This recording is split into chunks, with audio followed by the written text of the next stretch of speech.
Get up. We talked a lot about the Eagles. Well, for every action, there is an equal and opposite reaction. The Giants were great last night. Cam Scatterboot ran it for 98 yards, 3 touchdowns. Jackson Dart threw a touchdown, ran for another. After the game, the quarterback talked about changing the narrative. At times, there's some negativity that's surrounding here, and for us, like some of the new guys that are coming here, like we just got here, so we don't feel like we were involved in the past, and we got a lot of winners on this team, and guys who come out every single day and work their ass off to a good showing on Sundays, and we do feel like we're a really good team. We have really good players. Exactly what you want to hear him say.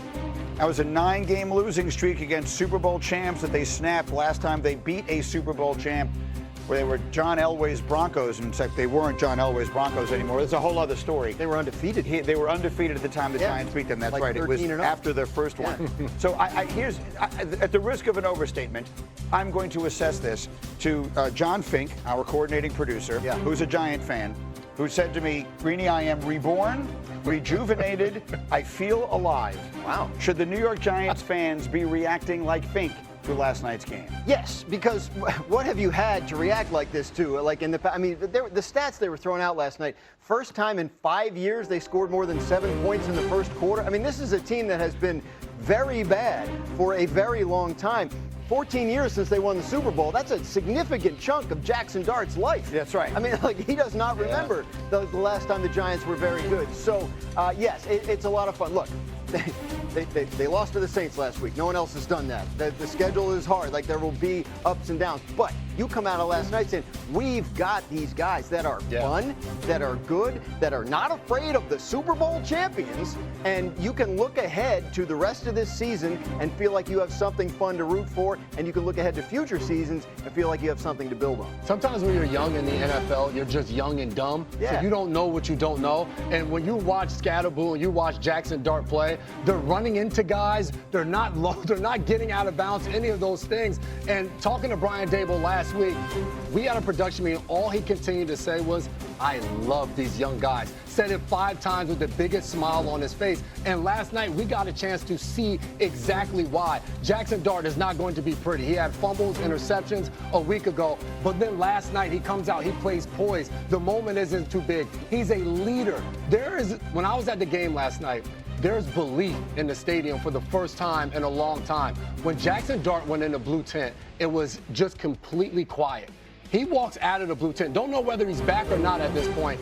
The entire stadium erupted because they know how special and how much he means to this organization right now of what he's been able to do in the last 3 weeks. Harry, you've got tape of Jackson Dart. Yeah, I'm blown away because he's so cool, calm, and collected. You talk about a guy being poised when he's in the pocket, no matter if it's defender players around him or not. And this first play is 3rd and 8. 3rd and 8 situation. You have all-pro linebacker Zach Bond. He is spying Jackson Dart, so they know that they have to have someone to account for him. Watch how easy it is for him. He's not getting flustered. He's not panicking in the pocket. He's going to step up, force a missed tackle, but watch this dead leg on this all-pro linebacker, Zach Bond. Now you had me? Psych. No, you didn't. Touchdown, Jackson Dart. So the next play, we're going to have a 3rd and 8. They're going to send Zach Bond on a blitz. Watch how cool, calm, and collected Jackson Dart is in the pocket with a defender in his face as we let this play run. Great job. They got to 4 strong. Watch how he delivers his football. Let me stay relaxed. Let me stay poised. Now watch the ball placement. Exactly where you want that football to be, to his tight end for a first down. Great job by Jackson Dart. He looks good, and there's no other way to say it. Yeah. There is reason. You're right.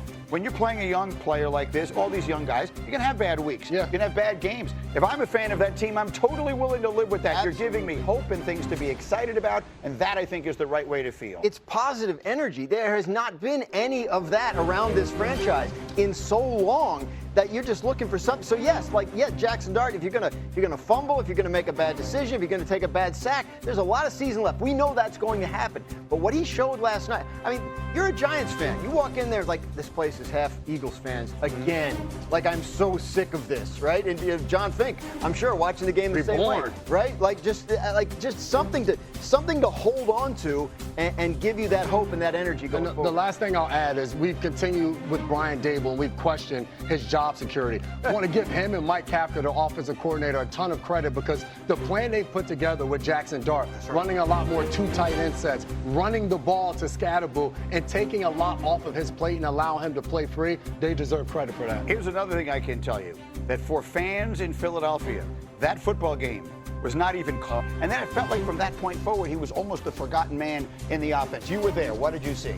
You see, and after the game, both Saquon and you heard Lane Johnson talk about whether the offense is predictable or not. You just talked about D. Wood. They don't have an identity. It's time to start asking the question, why? Kevin Patullo's been in the NFL for a while now. He hasn't been a play caller, but he's been in the NFL. If this offense is predictable, is that because they don't believe in the quarterback to be able to open the offense more? Is that because they believe this is the best shot to be productive on the offensive side of the ball? These are intelligent coaches that have found ways to win games. Nick Sirianni is still on the staff. Why are they not doing more offensively? Why is the play action not working? Why are they not able to run the ball? Even last night, they started the game off to have some good runs. You look at later on in the game, it's one or two guys not blocking the guy they're assigned to, and that changes it. You look at this play right here. Jordan Mailata, one of their best offensive linemen. He is just beat by Brian Burns on that play. That's not play calling. Right here, left guard pulls. He's just beat by Kayvon Thibodeau. That's not play calling. A guy has to execute. They're going play action here. The fake between Jalen Hurts and Saquon Barkley does absolutely nothing. So no one's open. So when you're watching this offense, it's more than just it's predictable. Guys aren't executing. Guys are relying on to be their stars. Quickly. And to your point, J-Mac, when Saquon Barkley has those early runs, remember those RPOs that they used to run? Yeah. Why not try RPO and then hit a slant behind it once the linebacker jumps up and bites it? So we're not seeing any of that from the Philadelphia Eagles like we've seen it in the past. Let me get Joe Fortenbaugh. Normally I walk to Joe Fortenbaugh, but today they're going to roll Joe Fortenbaugh to me. I like this. Go ahead, Brandon. Bring him on in.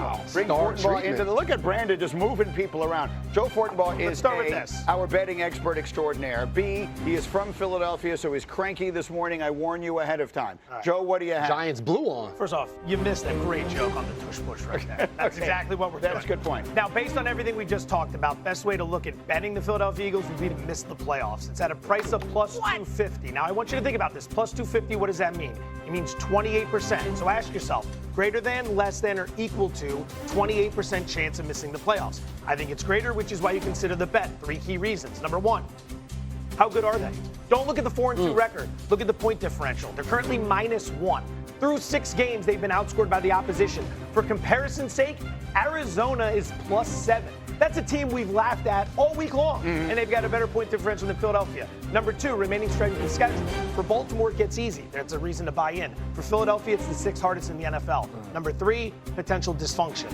Obviously, you know what's going on behind the scenes. We don't know how big it is, but that's something that can kill any sort of rally from the troops. That's something awesome all the way around. That's something I want to talk to my players about today. When you have a meeting amongst the 3 heads of state, I'm not even sure how to describe it, the 3 big stars on their offense. A, the fact that it gets out. B, the fact that now A.J. Brown feels like his best response to this is, I don't even recall the meeting.